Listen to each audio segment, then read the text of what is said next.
everybody, and welcome to GeekStorm Game Table, an offshoot of GeekStorm. We will be hosting all kinds of game-related activities, different games reviews, things of that nature, and all of our hosts will be people, well, who are gamers. I'm Shawn Hilton, owner of Comics Cube, founder of the Kokomo Con, and my first tabletop RPG came in a little red box set where you could play a dwarf, a halfling, an elf, and then a fighter and some other stuff. But you couldn't play a dwarven fighter. That wasn't the case. And today I'm joined by my good friend. I'm Kaylee Pemberton, and my first tabletop RPG experience was Pathfinder. Ooh, higher math functions there. Oh my goodness, it was so complicated for my first experience. I just was overwhelmed by it. I started off with like Matrix. Yeah. There was matrices back in my first gameplay through it. You instead got, all right, we'll roll D20 and I'm flanking, I'm gonna get a +2. I'm bigger than they are, I get a plus thing. Somebody increased my strength, and today's a Wednesday. Yeah. And I have a feat that says if your name ends in a Y, I get a +2. Well, did you check the weather also? There's some weather coming. Oh, gray clouds. Also, I think I forgot to write that on this latest character sheet, so. Man. Yeah, we are. I love Pathfinder. I played Pathfinder forever, but ooh, what a pain. Yeah, it was fun. Yes, sir? Can you adjust your mic? No. Am I right? So when you turn to talk to me. Oh, smart. Okay. So we got a couple of different topics, but again, regular GeekStorm will be coming your way. Me, Mike, and a host of guests will be talking other geeky stuff, including all television out there. But this particular show is dedicated to gaming, and Kaylee runs a game, I run a game. We both playing games, run multiple games, so all kinds of cool stuff going on. What is your game right now that you are running that you're enjoying? Yeah, the game that I'm running is D&D 5e, and we are, I think, 7th level at this point. It's going really well. The story is homebrew, and based on what they've given me as backstory, I'm kind of using that to drive the direction that they're going right now. So they're in the Shadowfell, and that's the first time us as a group of players have gone to an alternate dimension. Really, I mean, we've maybe, spent like a second in a different dimension, but this is the first time. Long term? Mm-hmm. That's very cool. I am also running a 5th edition thing, but I run a lot of different things usually. But 5th edition right now, I've got a group of older players in their 30s through their almost 50, and one 10-year-old. So my best friend and his wife are playing in the game. We play together. All 3 of us are gamers, and they've got a 10-year-old. He has been aching to play since he was like 3 or 4, hanging around, and we've gone so far as to use D&D to teach him spelling for spelling tests and math tests and different things for school, and integrating. You got to, instead of a roll to hit, you've got to spell the word to hit and things like that. So it's worked out great. So now it's his official first real sit at the table. We are using D&D Beyond, which I think helps a lot for somebody. It helps anybody, but a 10-year-old in particular doesn't have to figure it all out. But occasionally I'm like, all right, now you got to roll a D20 and do some math. And like, what? I'm like, yeah, you got to do it, buddy. So that's been a lot of fun. And I'm using one of those monthly dungeon in a box subscription services. Nice. So every month, the adventure continues on through it with a pamphlet, some miniatures, and some other accoutrements to kind of enhance the game. Okay. So it's been a good time. Been enjoying that quite a bit. Man, imagine that 10-year-old, 30, 40 years from now, remembering their first time. Hopefully it's good. Yeah. Hopefully it's good. I had the worst DM. So, very likely. So I am mean fake Uncle Shawn. Sounds about right. It's a good time. He just recently set the entire party out to dry, where he got betrayed by mom and dad's characters a little bit for his own good, but his character doesn't know that. So he walked into the bar and started drowning his sorrows and telling the young lady who was serving him all the information about his party, where they were, what they were doing. And then she promptly walked out the back door to the guy who'd offered money for any information about what was going on, and got paid and got a bonus for all of the incredible information. Like, oh, they're there right now, and they're separated, and Yeah, so the look, because he sits in between them, the look both parents are like giving him while he's doing it is great. And he's like, oh yeah, and then he's like, and here's a 10 gold tip. And I'm like, My goodness! Wow! So yeah, she got paid more from the tip than she did for the info. It sounds like she got from him. Sounds like he's a job creator. So, keeping her in business. Like that's good. That's so good. at this point, she might even feel bad about how this is going to go down. So it was a good time. Yeah. All right, so some D&D / gaming stuff going on right now. We got 2 Kickstarters. Well, there's hundreds of Kickstarters, but 2 of the most recent ones that we pulled up today. There's one called Any Mini, and it is an electronic, basically photograph is what I would call it. Yeah. A digital photo frame that's about 1.5 inches to 2 inches high, a little under 1 inch wide. And you use some software and you can put in any picture you want to represent your mini. And it's designed in what looks to be a 3D printed thing right now, but I'm sure that hopefully they customize it a little better. A little frame around it that's got a little crenellation, castle-y kind of a feel to it. The idea is you can upload whatever picture you want to represent your miniature. It's pretty cool. You looked at it. Mm-hmm. The idea is neat. Yeah. And then I told you the price for this one goblin, we'll say. I've got this great goblin. Here he is. How much? You told me it was it's the answer to life, the universe, and everything at $42. $2 $42 for one.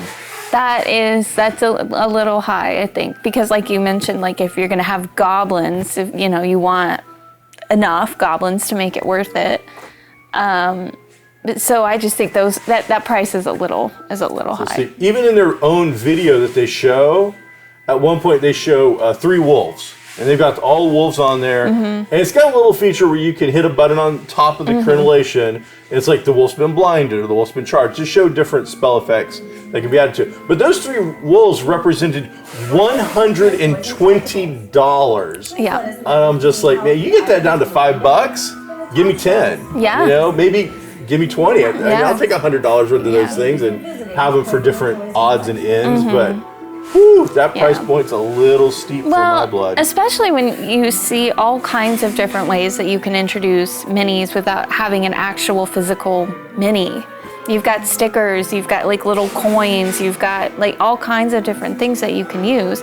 I'm not going to go and spend $42 for one thing. Yeah. That's a little high. It's a bit much. And now, especially by that point, you're using electronics anyway. Yeah. So with virtual tabletops, including D&D 1, which is what we're going to focus most of today on, D&D 1 is going to incorporate Unreal Engine into the game. So we're used to having tokens and miniatures in these tabletop virtual simulations now. They're all over the place. You can buy bundles and different things and make your own and all that stuff. But man, $42. So great idea. I think it's fun. And for the gadgety person out there, I think it's a really neat little thing. But again, to have enough, and I would think for me as a GM, bare minimum 5 to 6. Yeah. That's... And like you said, that's bare minimum. Yeah. Heaven forbid we go about kobolds or something, and then I need a horde. We're only fighting 3 kobolds? Are you sure? They're really, really tough kobolds. Oh, okay. Really tough. Yeah. You don't understand where we're going with this. They've seen some stuff. They're roided up. Yeah. So, and then the other thing I saw in there is a new book for OSE OSR, which is the Old School Essentials / Old School Revival. Guys like me who started with that red box set, to really like anything other. There was the white box set, but very few people I know ever actually played that. So first edition, the red box set, basic set. This Old School Essentials is allowing people to take adventures back to that path. And so you can play in the old, I've got a 10-foot pole and it's an essential piece of equipment with a reason for existing. Okay. Whereas in 5th edition, I would think if I gave somebody a 10-foot pole, they would look at me like, what do I do with this? Yeah.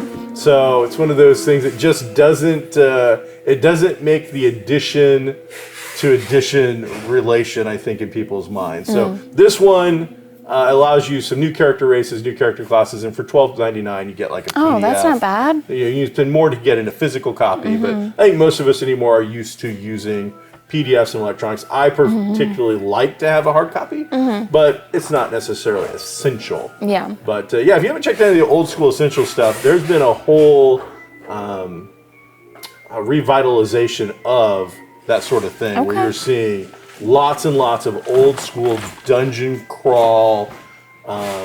These are a little more gritty, a little more death, as in characters, because these newer editions are the soft. They're a lot softer on characters. Your character's starting with like double hit points. Okay. Old school essentials. Your mage had like 4. Yeah. 4 hit points, and that was it. And you're gonna die. Yeah. No, that sounds intense. So that's become kind of a big fun thing. Yeah. I've been enjoying that. All right, on to our negative thing for the week. Just caught this on a YouTube channel, talking about a person who has the handle The Warhammer Girl. Okay. Are you familiar with Warhammer? I have not ever played Warhammer. Okay. I'm a little bit familiar, but yeah. It is best-selling miniature game on the market. Covers fantasy, it covers science fiction, fairly popular. I played it many years until I've had enough of that. But the idea is that there are entire YouTube channels that are dedicated to news about that hobby and product. And of course, this young lady has an Instagram, and the idea is she shows off her figures and stuff, which a ton of people show off their miniatures. She got grief because she had pictures where she would hold it up like this, and her face would be in the shot. And people are mad about that? Yeah. We just want to see the miniature, not your face. But as pointed out, anybody that's in YouTube, Instagram, anybody that is in the year 2020 up and has learned about personal branding, which is all of social media is personal branding, all of that's everywhere. Me and Mike are on thumbnails for hundreds of GeekStorm episodes, and we've never got a thing going, hey, we don't want to see your faces. They don't necessarily want to see our face, and would probably prefer it be a podcast sometimes, especially on Mike's side. But, it was one of those incredibly sexist kind of things where it's like, and I was looking at the pictures, and it wasn't like some weird, I don't know, makeup tutorial thing where she had done her makeup to match the makeup or and something. Hey, I'd be there for that too. That'd be cool. Yeah. I don't know, but and the guy doing it pointed out here's all of my, and he showed his stills and shots for YouTube because they always have that thumbnail. It's his face with pictures and miniatures all over the place. Yes. So I'm like, guys, come on. And if you don't want to see her face, don't follow her account. Go find another account that's showing miniatures. It's so simple. Yeah. But no, you got to. My goodness. I'm so angry at the world. I apologize for interrupting. Oh, what do you got? This is from August of 1983. Okay. And I just want to point out the final page, what was advertised. Hardcover editions of a Dark Ages drama. Oh, wow. Ooh. So we're getting the original TSR Fiend Folio, Deities and Demigods. The only thing I call a horse on here is that they've got, I don't know what this is, but I never received, I have all of these right now in my store, and I've used all of them to game with. I don't remember a red ribbon in any book I ever owned from them. And people get really serious about their ribbons. Yeah, ribbons mean you win awards. Yeah. That is awesome. And of course, a UK-based one. In the US, and then in the UK, you had to go through different places. So this would have been first edition.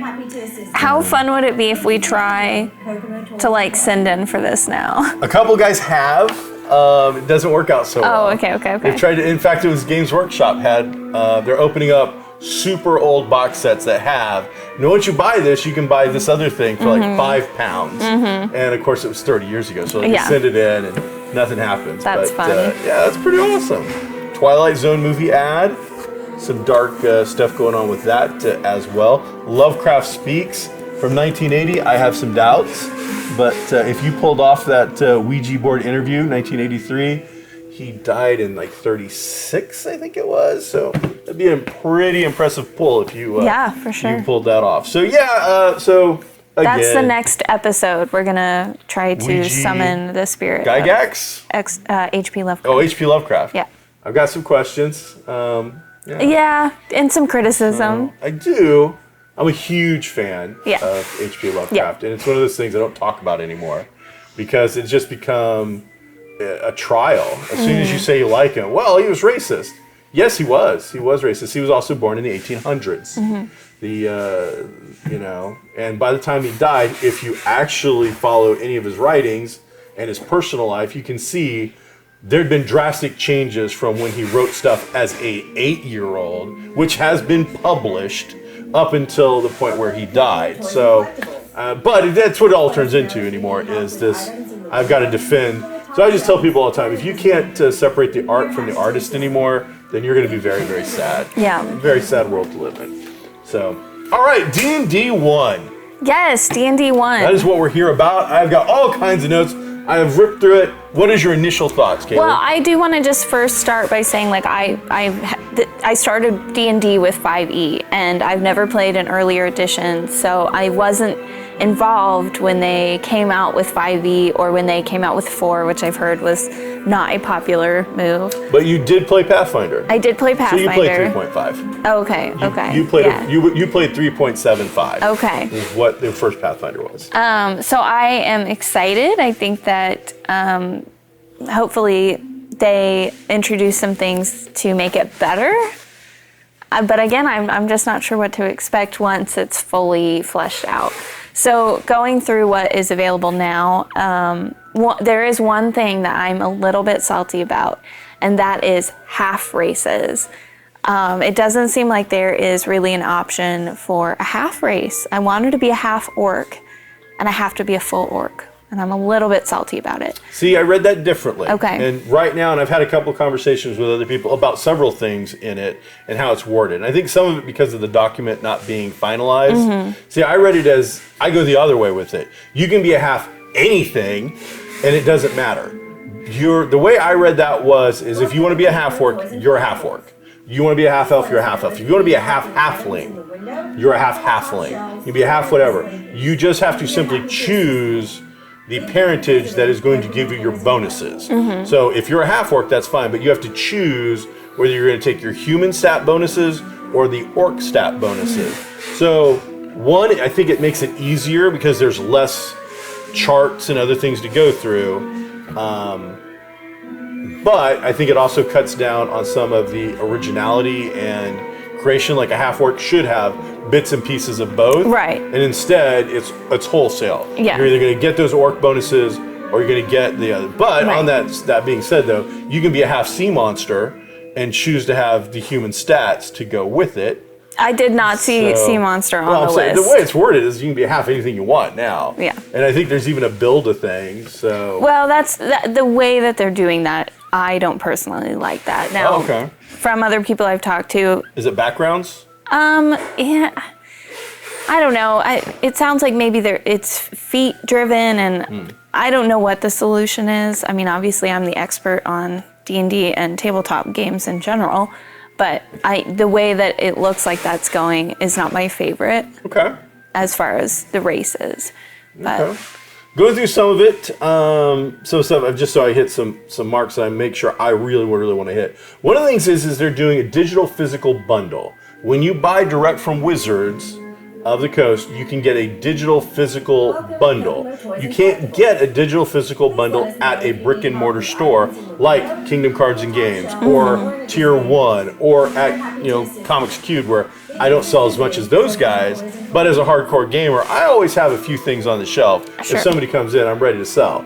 And so one of the things they pointed out was the physical book for the upcoming Dragonlance Shadow of the Dragon Queen is a $49.95 price point, so $50. But you can get the physical or digital bundle for $60. For $10 extra, which you have to get directly from them, you'll get your physical book and you'll get the digital copy, which I can't even sell you. Which $10, I don't know, maybe that's a thing, maybe it's not. I think $10 for a $60 PDF or a $50 PDF is well within reason. Being free would have been better because I'm already buying it, and let's face it, your non-physical product, there's still assets and stuff. People have to work on it, so there should be a fee. The bigger issue I have with this isn't the $10. It is that the physical digital bundle will be available approximately 2 weeks before the physical is. So if you're a hardcore fan of Dragonlance, you pay this 10 extra bucks, you get the digital copy, and you get that digital copy immediately 2 weeks before you can get a physical copy from me or from any of these other stores. That's where my issue comes in. And it's such the problem with digital everything is day and date delivery and street date. You have an exclusive on this. You own it. So you've just given yourself the biggest step up that you could possibly have by giving yourself a 2-week window. Now, as a fan, does 2 weeks matter to you? Personally, no. I mean, I'm already involved in multiple campaigns, so I'm not immediately going to jump into this new thing. And in general, like when new games, video games, tabletop, whatever, I don't like to get it like the day it comes out. I like to wait, kind of see how it's received, work out any glitches, and then, I mean, for me, it might even be years down the line before I buy it. Okay. I am the same way with video games. I will happily wait a year to two to get the Ultimate Edition, where the glitches have hopefully been fixed, unless it's a Bethesda game, in which case they'll never be fixed. Yeah, just let the mods come out. Yeah, and they'll be great mods.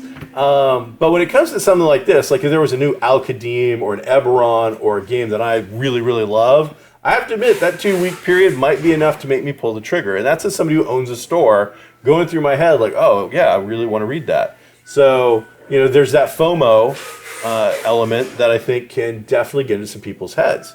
So that was one of the things I just think is going to kind of screw over brick and mortar stores. They go on, there's a fact answer about it, and they're like, yeah, there's nothing planned right now to solve that. We don't necessarily see that as a problem. We love brick and mortar stores. We don't necessarily see this as a problem. Like, well, I'm a brick and mortar store. I can tell you I see a problem. So first level feats, children are different humanoid kinds, you kind of mentioned. I noticed that Sigil was mentioned quite a bit, which is a Planescape dimension thing that you were talking about earlier with your game. And I don't know that usually starter sets and stuff mention like dimensional aspects and things. That seemed to be a little out there. So yeah, let's see. First roll nitpick, doesn't matter. Oh, okay, so this is what, I didn't notice this I noticed that there was a difference in speed because you can now be a 2-foot tall human. Not a halfling, not a gnome. You just choose to be a human between 2 and 7 feet tall, and they all moved at 30 feet. And then I noticed the Ardling, and that's my biggie we'll get to, is 2 to 7 feet, and they all move at 30 feet. And I'm like, well, that's interesting. Ridiculous. Well, that's when I finally went through and did the whole thing, really looked at it all. Everybody moves at 30 feet now. There was no size difference in movement from what I could see in this document. Everybody now had a movement at 30 feet, whereas halflings, gnomes, anybody small, I think even dwarves, had 25 feet. And that 5-foot difference, when you say it on camera, it doesn't sound like a big deal. But when you put those miniatures down on a thing and they start moving, all of a sudden, your tank, who's a dwarf, is 5 foot behind everybody. Yeah. You have to plan that. Either we all go as our slowest, or we speed it up. So are you in favor of this change? It sounds like you're not. Well, again, going back to D&D 5e's overall theme of simplicity, this is much simpler. Keeping everybody the same speed cuts out a lot of issues with keeping up with things. As somebody who doesn't mind complexity, and different things like that. If you're 2 foot tall, you should not be able to keep up with a 7 foot tall person. Sure, yeah. I can tell you that my tubby fat ass can't keep up with my friends from Seattle who are my same height because they walk everywhere all the time. And they're like, oh yeah, we'll walk this 10 blocks to this restaurant. Whoa, 10 blocks to the restaurant? Dude, we own cars. Like, we're not going back in time. We're going to a restaurant. Yeah, we can just walk. All right. Then we get there and we're like, hey, there's this other place we want to go 10 blocks further. We'll just walk. I'm like, you're insane. What is wrong with you monsters? I'm like, do you just hate the world? So, as far as simplicity, I can see the value in that. Like, I could see that being easy for a DM, especially, to keep track of. And then also, because they're going into Unreal Engine to handle their online or their digital formatting, be able to play miniatures, they won't have to this character, these races have to go 5 feet less. The computer doesn't have to make that kind of thing. Everybody just moves at 30 feet now. Yeah. So I see that as I said, it depends. I look at it. The one I was a little surprised that they didn't do something with was dark vision. The simplest thing to do in the world is to make everybody have some version of dark vision now. Agreed. And I don't want that. Even as a GM, I'm like, you chose to be a human. Humans don't see in the dark. Sure. Everything else on this list, though, practically does see in the dark. I think at this point, humans, halflings, and ardlings don't see in the dark. Everything else on this sheet sees some version of sees in the dark. And how's that work for you as a GM? It's kind of fun because they have to constantly figure out who's going to cast some kind of light, and then just keeping track of who has that, and then if characters go down, how does that affect? So it's fun. I do like the chaos that not being able to see in the dark can cause. I don't know that I would want everybody to see in the dark, but again, it would lend to that simplicity, which could be nice if that's what you're looking for. And if that's what you're looking for, then just say everybody has dark vision. Goggles of dark vision or something. Yeah. And move along with it. So that was something. Then we get into races. Humans didn't really see anything big, but the big one was the Ardling, which I think is the first real 100% new race that they're talking about, which sounded a lot like an Asimir to me. It was basically their different, not alignments, but go on. It was a tiefling. It's a tiefling done in an angelic manner. So whereas a tiefling is made to deal with some kind of demonic force or dark whatever, the Ardling appears to be some kind of offshoot of something angelic. And then there's 3 different things to choose from. Right. But this is the biggie. I'd have to look up my Asimir rules. One, that word is just always so weird to me. But the Ardlings hop. And nobody else does this. Now they call it flying, but you can only fly so many turns per based on whatever. And wherever you're at when you're done, you're there or you drop. Yeah. So if you're a miniature war gamer, you see that as what it is with flying rules in those games. It's hopping. Hopping at first level or flying at first level as a GM, I'm going to have to do horrible things to your party. Bad things are now coming. Because this is the thing, like, you're the rogue, first level rogue. What's my job? I'm going to scale that thing to get blah, blah, blah to get in. Ardling, put a cork in it, buddy. Phew, I'm here. What you need? Dropping down my 50-foot of rope. And that platforming thing that we put into that adventure ain't no longer a problem, is it? Yeah. So I'm telling you that it's me. If we have somebody running, first thing I'm looking for is an immovable rod. The most important thing for me to get as an Ardling is an immovable rod. Yeah. I just built myself a perch, and now I'm good to go. Well, you need to make an acrobatics roll. If you don't think I'm going to figure out a way to break this, and by the second session, Mike, don't give me an immovable rod. One, it's the greatest magical item ever. Immovable rod. Oh, I love the immovable rod. Have you used them? Once, I think my character in Pathfinder, or I can't remember, but I think I had the immovable rod and it was very inconvenient. What? I can't remember the circumstances, but I just remember feeling very frustrated with it. Maybe we had to try to move it. Oh, okay. You didn't control it. No, it wasn't mine, but I had to deal with it. Okay. Yeah. I'm a huge fan. We're gonna camp for the day and there's a door. Click. That's locked. That's smart. We need to torture a guy that doesn't want to tell us something. Cool. Open his mouth. Click. When you want to talk, let us know. Raise a hand. So Shawn's a monster. Oh, absolutely. Yeah, you don't want to. Yeah, I am not a good person. One, I am a GM first, so that is what goes through my head, and bad, horrible things go through my head. But yeah, you give me the movable rod, and yeah, we're locking doors, we're holding down stuff, we're torturing people. All right. So yeah. Fun times. Absolutely. You want to do 30 minutes on this? Yes. Got like 3 minutes left. More or less. Okay. So with our last couple of minutes, what did you get? What did I get? What did you get out of that? You got a document there's a lot of stuff to cover. We could easily cover 2 hours of just every little thing, but we have 30 minutes and I've wasted it talking over you. So, what do you got? Well, switching gears a little bit, I want to just say I feel like there's so much nerd stuff happening here in town lately. I mean, I think you've seen it, right? Oh, absolutely. So I know the library is hosting some D&D stuff, but even I think it was Kokomo Community Concerts. They were doing like a video game kind of concert. I just think it's really cool that people are welcoming the nerd culture in town. It's very fun.